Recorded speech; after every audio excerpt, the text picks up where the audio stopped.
Bom dia, alunos do quarto ano A. Peguem o livro Aprender Sempre, volume 1 e abram na página 4. Olha, esse livro aqui que está na tela. E abram na página 4. Vamos lá, lápis e borracha e peguem o livro Aprender Sempre e abram na página 4. Língua portuguesa, sequência 1. Página 4. Sequência didática 1. Leitura de contos tradicionais.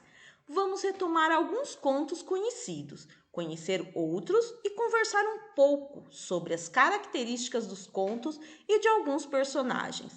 Ao final, você vai se preparar para ler um conto em voz alta para alguém da sua casa, porque agora nós não podemos ir numa sala de aula, numa outra sala de aula ler. Vocês vão ler para alguém da sua casa, da sua família, a ser definida por você e seus colegas. Além disso, vai saber como a ação dos personagens acontece e analisar como os autores indicam isso no texto. Bom trabalho! Aula 1. Contos tradicionais conhecidos. O que vamos aprender? Nesta aula, você vai dizer o que sabe sobre os contos e indicar qual deles você conhece. Vamos lá? Quais contos vocês conhecem? Chapeuzinho Vermelho, A Bela Adormecida, Rapunzel, A Branca de Neve e os Sete Anões. Muito bem, vamos lá, vamos lembrando. O que você sabe sobre os contos tradicionais? Vocês já ouviram falar sobre contos tradicionais? Alguém de casa está me dizendo que são contos contados oralmente, de boca em boca. Então vamos ler? Vamos ler o texto para nós descobrirmos o que são contos tradicionais. Para saber mais, os contos tradicionais são histórias da tradição oral, também chamados de contos populares. Sabe o que significa isso? Vocês sabem o que significa isso? Isso significa que foram histórias contadas de boca a boca. Os avós contavam para os filhos para os filhos, netos e amigos. Assim as pessoas conheciam as histórias e as contavam também para seus filhos, netos e amigos. A transmissão dessas histórias aconteceu dessa maneira por muitos e muitos anos. No tempo, as histórias não eram escritas em livros. Olha lá, as histórias não eram escritas em livros. Elas eram contadas de boca a boca. Se eram contadas de boca a boca, ou as histórias aumentavam, ou as pessoas mudavam um pouquinho a história.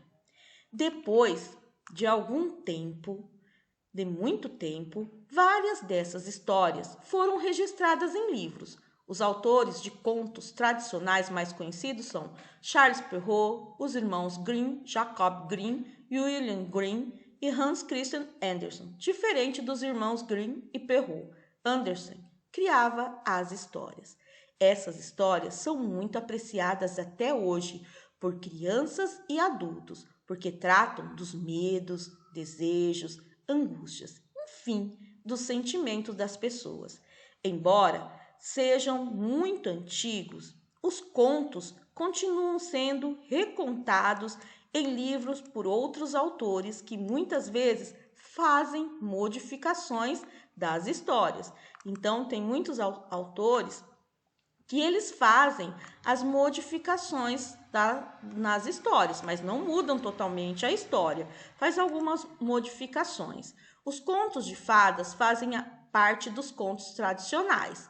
Eles narram histórias que misturam realidade e fantasia, tais como Cinderela e Bela Adormecida e A Bela Adormecida.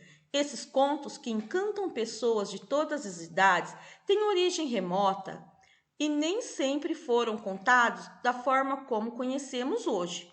Antigamente, eram contados para adultos, com versões mais trágicas. Atualmente, são lidos para as crianças, com versões mais lúdicas e cheias de fantasia. Chamamos essas histórias de contos de fadas, porque tem origem na cultura céltico-bretã, na qual a fada, um ser fantástico, tem muita importância. Esses contos podem ou não contar com a presença de fadas. Então, às vezes, vão contar com a presença de fadas, outras vezes não, mas estão repletos de magia e encantamento.